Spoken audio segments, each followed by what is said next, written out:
Abdul ಕಲಾಂನಂತವ್ರು boat ಕಟ್ಟುವವನ ಮಗ paper ಮಾರಿ ಬಂದ ಹುಡುಗ ಏನು ಓದಾಕ್ ಲೈಬ್ರರಿ ಇರ್ಲಿಲ್ಲ, ಸುಮ್ಮನೆ ಬೋಟ್ ಕಟ್ತಿದ್ದ, ಪೇಪರ್ ಮಾರಿ ಬಂದು ಬದುಕದವ, ರಾಷ್ಟ್ರಪತಿ, ಭಾರತ ರತ್ನ ಆದವ.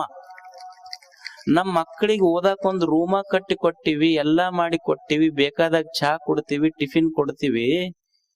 ಇವ್ಯಾಕ್ ರತ್ನಗಳಾಗುವಲ್ಲ? ಮನಿಗೆ ರತ್ನ ಆಗುವಲ್ಲ, ಇನ್ನು ಭಾರತಕ್ಕೆ ಯಾವಾಗ ರತ್ನ ಆಕ್ಕವ? ನಮ್ಮ ಕಡಿಂದ ಏನು ನೀಗುವಲ್ರಿ, ಆಗವಲ್ಲಂತ ಹುಡುಗರು. ಕೌಟಿಲ್ಯ ಯಾರ್ ಗೆಟೌಟ್ ಅಂದಿದ್ರಲ್ಲ, ಒಂದು ದಿವಸ ಅವನೇ ಕಟೌಟ್ ಹಾಕಿ ಅವನ್ ವೆಲ್ಕಮ್ ಮಾಡಿರ್ಬೇಕು, ಹಂಗ ಬೆಳೆದ ಕೌಟಿಲ್ಯ. ಯಾಕೆ ನಮ್ಮ ಮಕ್ಕಳಿಗೆ ಆಗುವಲ್ದಿದು? ನನಗ್ಯಾಕೆ ಸೋಲು ಜೀವನದೊಳಗ? ಅಂದ್ರೆ ನಮ್ಮಲ್ಲಿ ನಿರಾಸೆ. ಏನೂ ಇಲ್ಲದೆ ಗುಡಿಸಿಲಿನೊಳಗ ಕೌಟಿಲ್ಯ ಸಾಮ್ರಾಜ್ಯ ಕಟ್ಟದ್ರ ನಮ್ಮವ್ವ ಅಪ್ಪ ನನಗೆಲ್ಲಾ ಮಾಡಿ ಕೊಟ್ಟಾರ, ಆದ್ರೂ ನನಗೊಂದು UPSC ಎಕ್ಸಾಮ್, ಒಂದು KPSC ಎಕ್ಸಾಮ್, ಒಂದು PSI ಎಕ್ಸಾಮ್, ಒಂದು ಪೊಲೀಸ್ ಎಕ್ಸಾಮ್ ಯಾಕೆ ಪಾಸ್ ಮಾಡಕ್ ಆಗುವಲ್ದು? ಒಂದು ಸಣ್ಣ ವ್ಯವಹಾರ ಹಚ್ಚಿ ಕೊಟ್ಟಾರ, ಯಾಕೆ ನನಗ್ ನೀಗ್ಸಕ್ ಆಗುವಲ್ದು? ಇದು ಸ್ವಾಧ್ಯಾಯ. ಒಬ್ಬ ಜ್ಯೋತಿಷಿ ಹತ್ರ ಹೋಗಿ ಒಟ್ಟ ನನಗ್ ಕಾಡ್ತೈತ್ ನೋಡಪ್ಪ, ಏನಾರ ಹೇಳ. ಅವ ಅಂದ, ಬಾಳತನಾಗಿತ್ತಪ್ಪ, ಯಾರು ಬಂದಿದ್ದಿಲ್ಲ, 100 ರೂಪಾಯಿ ಇಡು ಅಂದ. ಅವ ಅಂದ, 100 ರೂಪಾಯಿ ಇಲ್ಲ, 50 ಇಡು ಕೊನೆಗೆ ಅಂದ. 50 ಇಲ್ಲ ಅಂದವ.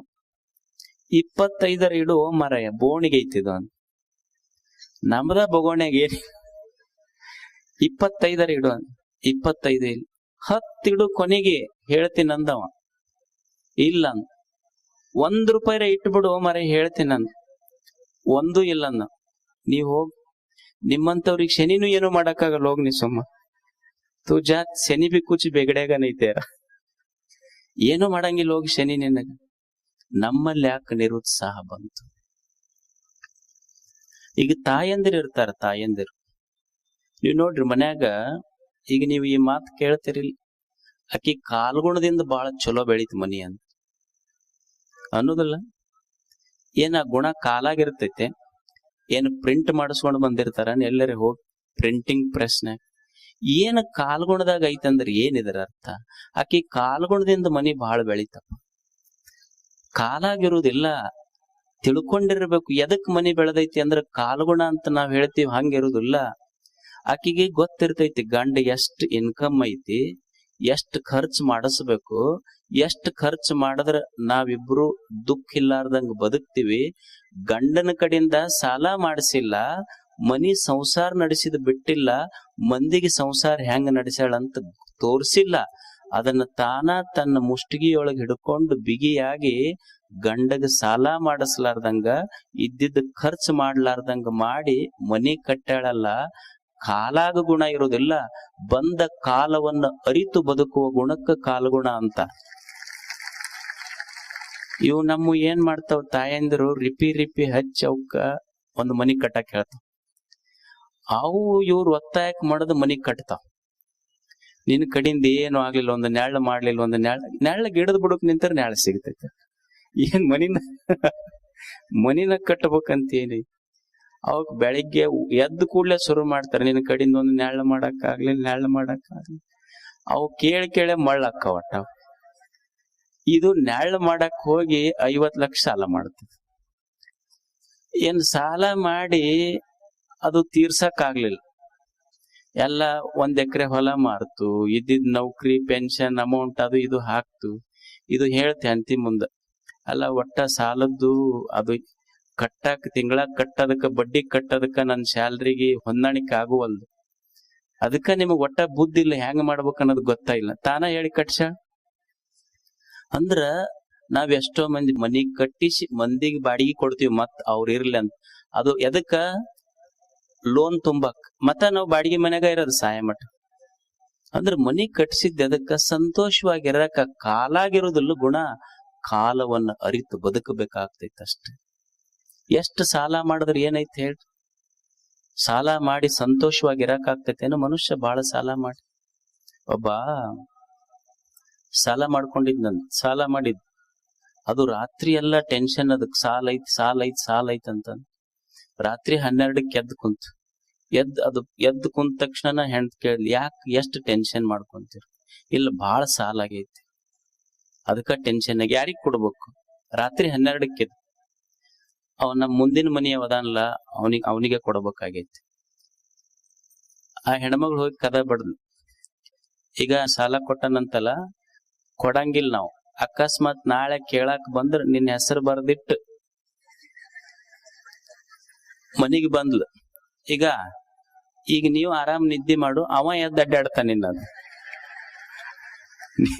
ನಿಮ್ಮಕ್ಕೋ ಇನ್ನವ ಅಡ್ಡಾಡ್ತಾನ ನೋಡು, ಓಣಿ ತುಂಬಾ ಅಡ್ಡಾಡ್ತಾನ ಇನ್ನವ.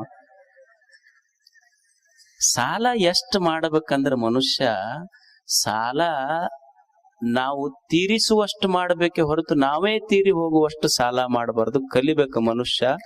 ಇದು ಸ್ವಾಧ್ಯಾಯ, ಇದು ಸ್ವಾಧ್ಯಾಯ ಅಂತಾರೆ. ಅದಕ್ಕೆ ಎಲ್ಲಿ ಜೀವನದೊಳಗೆ ನನಗೆ ಸೋಲಾತು, ನಾನು ಗೆಲುವಿನ ಜೀವನವನ್ನು ಕಟ್ಟಿಕೊಳ್ಳುವುದು ಹೆಂಗ ಅಂತ ವಿಚಾರ ಮಾಡೋದಕ್ಕ ಸ್ವಾಧ್ಯಾಯ ಅಂತ ಕರೀತಾರೆ. ಇದಕ್ಕ ಆತ್ಮವಿಮರ್ಶೆ, ಆತ್ಮಾವಲೋಕನ. ಇದು ಹೆಂಗ ನಾನು ನನ್ನ ಸೋಲನ್ನ, ನನ್ನ ತಪ್ಪುಗಳನ್ನ ತಿದ್ದಿಕೊಂಡು ನಾ ಹೆಂಗ ಬದುಕಬೇಕು ಸಮಾಜದಲ್ಲಿ, ಹೊಸ ಜೀವನವನ್ನ, ಉತ್ಸಾಹದ ಜೀವನವನ್ನ, ಆದರ್ಶದ ಜೀವನವನ್ನ ಸಮಾಜದಲ್ಲಿ ನಾನು ಕಟ್ಟಬೇಕಲ್ಲ. ಹೆಂಗ ಕಟ್ಟುವುದಿದು? ನಿಜಗೊಂಡ್ರು ಒಂದು ಸೂತ್ರ ಬರೀತಾರೆ ಇದಕ್ಕೆ. ನೆನೆವುದನು ದಿನದುದಯ ಕಾಲದೆಚ್ಚರಿಕೆಯದು, ವಿನುತ ಗುರುಮೂರ್ತಿಯನು ಉಮೇಶನಂಗ್ರಿಯನು ನಿನ್ನನು ಬಳಿಕ ಸುವಿಚಾರದಿಂದೆ ಮನುಜ, ನೇಮಕವಾಗಿ ನಿನಗಹುದು ಮುಕ್ತಿ. ಮನುಷ್ಯನೇ ನಿನಗ ಮುಕ್ತಿ ಬೇಕಾಗಿದ್ರ, ಮುಕ್ತಿ ಅಂದ್ರೆ ಏನಲ್ಲ, ಮುಕ್ತಿ ಅಂದ್ರೆ ಸಂತೋಷವಾಗಿರೋದಷ್ಟ. ಮುಕ್ತಿ ಅಂದ್ರೆ ಆನಂದದಿಂದ ಇರೋದು. ನೀ ಆನಂದವಾಗಿದ್ದಿ, ಇದೇ ಜೀವನ್ ಮುಕ್ತ ಅವಸ್ಥೆ. ನೀ ಅಳ್ಕೊಂತಿದ್ದಿ, ಇದೇ ಬಂಧನ, ನರಕಷ್ಟೇ. ಸಂತೋಷವಾಗಿರತ್. ಅದಕ್ಕ ಅವರು ಒಂದು ಚಿಂತನೆ ಮಾಡಿದ್ರು, ಮನುಷ್ಯ ನೀನು ಮುಕ್ತನಾಗಿರ್ಬೇಕಲ್ಪ, ಜೀವನ್ ಮುಕ್ತನಾಗಿರ್ಬೇಕು, ಸಂತೋಷದಿಂದ ಇರಬೇಕು, ಆನಂದದಿಂದ ನೀನು ಬದುಕಬೇಕಲ್ಲ, ಏನು ಮಾಡಬೇಕು? ಅದಕ್ಕೆ ಅವರೊಂದು 3 ಸೂತ್ರ ಹೇಳಿದ್ರು, ಬಹಳ ಚಲೋ ಸೂತ್ರ ಹೇಳಿದ್ರು. ಸ್ವಾಧ್ಯಾಯ ಹೆಂಗ ಮಾಡೋದು? ಪ್ರತಿನಿತ್ಯ ಏನನ್ನ ಸ್ವಾಧ್ಯಾಯ ಮಾಡಬೇಕು ಮನುಷ್ಯ ಭೂಮಿಯ ಮೇಲೆ? ಪ್ರತಿನಿತ್ಯ ಏನನ್ನ ಸ್ವಾಧ್ಯಾಯ ಮಾಡಬೇಕು ಅಂದ್ರ ಅವ್ರು ಹೇಳ್ತಾರ, ಬೆಳಿಗ್ಗೆದ್ದು ಈ ಕೆಲಸ ಮಾಡು. ಈಗ ನಾವೇನ್ ಮಾಡ್ತೀವಿ, ನಮ್ಮ ಆಯುಷ್ಯ ಹೆಂಗ ಸಂತೋಷವಾಗಿ ಇಟ್ಕೋಬೇಕು ಅಂತ ಎಲ್ಲರೂ ನಾವು ಪ್ರಯತ್ನ ಮಾಡ್ತೀವಿ. ನಮ್ಮ ಆಯುಷ್ಯದೊಳಗೆ ನಾವ್ ಹೆಂಗ ಸಂತೋಷ ಆಗಿರ್ಬೇಕ್ರಿ ಅಂತ. ಆದ್ರ ನಿಜಗೊಂಡ್ರು ಬಹಳ ಜಾಣ್ರು. ಅವ್ರಂತಾರ, ಮನುಷ್ಯನೇ ನೀ ಇಡೀ ಆಯುಷ್ಯ ಹೆಂಗ ಸಂತೋಷವಾಗಿ ಇಟ್ಕೋಬೇಕಂತ ವಿಚಾರ ಮಾಡಕ್ ಹೋಗ್ಬೇಡ. ಮೊದಲು ಈ ದಿವ್ಸ ಕಣ್ಣು ತೆಗೆದಿಯಲ್ಲ, ಈ ದಿವ್ಸ ಹೆಂಗ ಸಂತೋಷವಾಗಿರ್ಬೇಕು ವಿಚಾರ ಮಾಡು. ಬೆಳಿಗ್ಗೆ ಅಕಸ್ಮಾತ್ ನಿನ್ ದೈವಿದ್ದ ಕಣ್ಣು ತೆಗೆದ್ರ ಮುಂದೆ ನಾಳಿದ್ ವಿಚಾರ ಮಾಡುವ. ಏನು ಕಣ್ಣು ಮುಚ್ಚದವ್ರೆಲ್ಲ ಬೆಳಿಗ್ಗೆ ಕಣ್ಣು ತೆಗದಾರ? ಇಲ್ಲ. ಅದಕ್ ದೇವ್ರ ಏನ್ ಈ ದಿವ್ಸ ಕೊಟ್ಟಾನಲ್ಲ, ಮೊದಲು ಈ ದಿವ್ಸ ಸಂತೋಷವಾಗಿರ್ಬೇಕಾದ್ರೆ ಹೆಂಗಿರ್ಬೇಕು? ಎಷ್ಟು ಚಲೋ ಸೂತ್ರ ಹೇಳ್ತಾರ ಅವರು. 3 ಸೂತ್ರ ಹೇಳ್ತಾರ. ಏನಂದ್ರ, ನಿನಗ ದೇವ್ರ ಈ ದಿವ್ಸ ಕೊಟ್ಟಾನಲ್ಲಪ್ಪ, ಆಯುಷ್ಯ ವಿಚಾರ ಮಾಡಕ್ ಹೋಗ್ಬೇಡ, ಈ ದಿವ್ಸ ವಿಚಾರ ಮಾಡ ಮೊದಲು. ಈಗ ಎಳಿ ಕೂಡಿ ಬಟ್ಟೆ, ಕಾಳು ಕೂಡಿ ರೊಟ್ಟಿ, ದಿನ ಕೂಡಿ ಆಯುಷ್ಯ. ಕಾಳು ಕೂಡಿಸಿದ್ರ ರೊಟ್ಟಿ ಆಕೈತಿ, ಎಳಿ ಕೂಡಿಸಿದ್ರ ಬಟ್ಟೆ ಆಕೈತಿ. ದಿನ ಸಂತೋಷ ಇರ್ಕೊಂತ ಹೋದ್ರೆ ಆಯುಷ್ಯ ತುಂಬಾ ಸಂತೋಷವಾಗಿರ್ಬಹುದು. ಅದಕ್ಕೆ ಈ ದಿನ ಮೊದಲು ಸಂತೋಷವಾಗಿರ್ಬೇಕು ಮನುಷ್ಯ. ಈ ದಿನ ದುಃಖಿ ಇದ್ದು ನಾಳೆ ಸಂತೋಷವಾಗಿರ್ಬೇಕಂದ್ರೆ ಹೆಂಗ? ನಮ್ಗೇನೈತಿ ಅಂದ್ರ, ಈ ದಿವ್ಸ ಹೆಂಗೈತಿ ಗೊತ್ತಿಲ್ಲ. ಬರೇ ಮನುಷ್ಯನ ದುಃಖದ ಬೀಜ ಎಲ್ಲೈತಂದ್ರ, ಮನುಷ್ಯನ ದುಃಖದ ಬೀಜ ಎಲ್ಲೈತಿ ಅಂದ್ರ, ಇಲ್ಲ ನಾವು ಬಾಳ ಹಿಂದಿಂದ ವಿಚಾರ ಮಾಡ್ತೀವಿ, ಇಲ್ಲ ಮುಂದಿಂದ ವಿಚಾರ ಮಾಡ್ತೀವಿ. ಮನುಷ್ಯನಿಗೆ ಭಯ ಮತ್ತು ಶೋಕ, ಇವೆರಡು ಶಬ್ದ ಕೇಳಿರಿ ನೀವು. ಭಯ, ಶೋಕ. ಎಲ್ಲರಿಗೂ ಭಯ ಆಗೈತಿ, ಎಲ್ಲರಿಗೂ ಶೋಕ ಆಗೈತಿ. ಭಯ ಎಲ್ಲೈತಿ, ಶೋಕ ಎಲ್ಲೈತಿ ಅಂದ್ರ, ಭಯ ಎಲ್ಲಾಗತ್ತಂದ್ರ ನಾಳೆಯ ಬಗ್ಗೆ ನಾವು ವಿಚಾರ ಮಾಡ್ತೀವಿ. ನಾಳೆ ನಾಡ್ದ ಮುಂದೇನಾಗುತ್ತೋ ಏನೋ ಗೊತ್ತಿಲ್ಲ ನಮಗ್. ಭಯ. ಮನುಷ್ಯ ಇವತ್ತಿದ್ದು ನಾಳಿನ ಬಗ್ಗೆ ವಿಚಾರ ಮಾಡ್ತಾನಲ್ಲ, ಭಯ ಆಗ್ತೈತಿ. ಹಿಂದ ನಿನ್ನೋ ಮೊನ್ನೋ ಅಚ್ಚಿ ಮೊನ್ನೋ 10 ವರ್ಷದಿಂದ ಯಾರೋ ಒಂದೇನೋ ಒಂದು ಶಬ್ದ ಅಂದಾರ ನಮಗ್. ಆ ಶಬ್ದ ಹಿಡ್ಕೊಂಡು ಇಂದು ವಿಚಾರ ಮಾಡಾಕತ್ತೀವಲ್ಲ, ಅಂದ 10 ವರ್ಷ ಆಗೈತಿ. ಶಬ್ದ ಹೋಗ್ಯಾವ, ಅಂದವ್ರು ಹೋಗ್ಯಾರ. ಆದ್ರೆ ಇಂದ ತಲೆ ಕೂತ್ ಕಾಡಾಗ್ತೈತಲ್ಲ, ಇದರಿಂದ ದುಃಖ ಆಗ್ತೈತಿ, ಶೋಕ ಆಗ್ತೈತಿ. ನಿನ್ನೆಯೂ ಇಲ್ಲ, ನಾಳೆಯೂ ಇಲ್ಲ. ಯಾರೋ ಹಿಂದ್ ಅಂದಾರ ಅವ್ರು, ತವ್ರ ಮನ್ಯಾಗ ಯಾರೋ ಒಂದ್ ಶಬ್ದ ಅಂದಿರ್ತಾರ, ಏನೋ ಒಂದು ಶಬ್ದ ಅಂದಿರ್ತಾರ. ನೀವು ತಾಯಿ ಅಂದ್ರ ಈಗ ನಮ್ಮ ಅಣ್ಣನ ಹೆಂಡತಿ ಹಿಂಗ ಅಂದಿದ್ದಕ್ಕ ನಾ 10 ವರ್ಷ ಆತ್ ನೋಡ್ ತವ್ರ ಮನಿ ಹೊಸಲ ತೊಳ್ದಿಲ್ಲ. ಈ ಕೀಲಿ ಕುಂತ ಅಂತಿರ್ತಾಳ, ನಾ 10 ವರ್ಷ ಆತ ತವ್ರ ಮನಿ ಹೊಸ್ತಲ ತೊಳ್ದಿಲ್ಲ ಅಂತ ಈಕೆ ಅಂತಿರ್ತಾಳ. ಅವ್ರ ಅಂತಿರ್ತಾರ ಬಾಳ ಚಲೋ ಆತ 10 ಹೊಸ ಸೀರೆ ಉಳ್ದು ನಮ್ಮ ಅಂತ ಅವ್ರ ಅಂತಾರ. ಅಂದ್ರ ಹಿಂದಿಂದ ನೆನಸ್ಕೊಂಡು ತಾಪ ಮಾಡ್ಕೊಂತೈತಿ, ಇಲ್ಲ ಮುಂದಿಂದ ಕಲ್ಪಿಸ್ಕೊಂಡು ತಾಪ ಮಾಡ್ತೈತಿ. ಅದಕ್ yesterday is dead, tomorrow is not yet born, what you have with you is today. ನಿನ್ನೆ ಸತ್ತೈತಿ, ಇಲ್ಲ ಬರುದಿಲ್ಲ ಅದು. ನಾಳೆ ಹುಟ್ಟಿಲ್ಲ. ಸತ್ತ ನಿನ್ನೆಗಾಗಿ ಚಿಂತಿಸುವುದಕ್ಕಿಂತ, ಬರದೇ ಇರುವ ನಾಳೆಗಾಗಿ ಭಯ ಪಡುವುದಕ್ಕಿಂತ ದೇವ್ರು ಇವತ್ತೇನು ಕೊಟ್ಟಾನಲ್ಲ, ಇದನ್ನ ಅನುಭವಿಸೋರಿಗೆ ಸಂತರು ಅಂತ ಕರೀತಾರ ಅವ್ರಿಗೆ. ಇದು ಸ್ವಾಧ್ಯಾಯ. ದೇವ್ರು ಏನ್ ಇವತ್ತು ಕೊಟ್ಟಾನಲ್ಲ, ಇದನ್ನ ಚಂದ ಇವತ್ತು ಬದುಕುವುದು. ಅವ್ರಂತಾರ, ಹೌದಪ್ಪ ಚಂದ ಬದುಕಬೇಕು. ನಿಜಗುಂಡ್ರು 3 ಸ್ವಾಧ್ಯಾಯಗಳನ್ನ ಹೇಳ್ತಾರ, 3 ಸೂತ್ರ ಹೇಳ್ತಾರ. ಇವತ್ತು ನಾವು ಸಂತೋಷವಾಗಿ ಬದುಕಬೇಕಾದ್ರೆ ಏನು ಮಾಡಬೇಕ್ರಿ? ಇವತ್ತು ನಾವು ಸಂತೋಷವಾಗಿ ಬದುಕಬೇಕಾದ್ರೆ ಮನುಷ್ಯ 3 ಕೆಲಸ ಮಾಡ್ಬೇಕಂತ. ಬೆಳಿಗ್ಗೆ ಎದ್ದ ತಕ್ಷಣ ಏಳುವಾಗ ತಲೆಯಾಗ ಚಲೋ ವಿಚಾರದಿಂದ ಹೇಳ್ಬೇಕಂತ. ಮೊದಲು 1ನೇದ್ದು ಚಲೋ ವಿಚಾರದಿಂದ ಹೇಳೋದು. 2ನೇದ್ದು ಏನ ಈ ಜೀವನ ಕೊಟ್ಟಾನಲ್ಲ ನಮಗ್ ದೇವ್ರು, ನೋಡಪ್ಪ ಎಷ್ಟೋ ಮಂದಿ ಕಣ್ಣ ತೆಗ್ದಿಲ್ಲ, ನನಗೊಂದು ದಿವಸ ಆಯುಷ್ಯ ಕೊಟ್ಟಿಯಲ್ಲ, ಇದು ನಿನ್ನ ಕರುಣೆ ಅಂತ ನಾಲ್ಗೆ ಮ್ಯಾಲ ಅವನ ಹೆಸರಿಟ್ಟುಗೋಂತ ಹೇಳ್ಬೇಕಂತ ಮನುಷ್ಯ. 3ನೇದ್ದು ಮಂದಿ ಮಾತು ನಂಬೇಡ, ನಿನ್ನೊಳಗ ಶಕ್ತಿ ಐತಲ್ಲ, ನಿನ್ನ ಶಕ್ತಿಯನ್ನು ನಂಬಿ ಬದುಕುವುದು 3ನೇದ್ದು.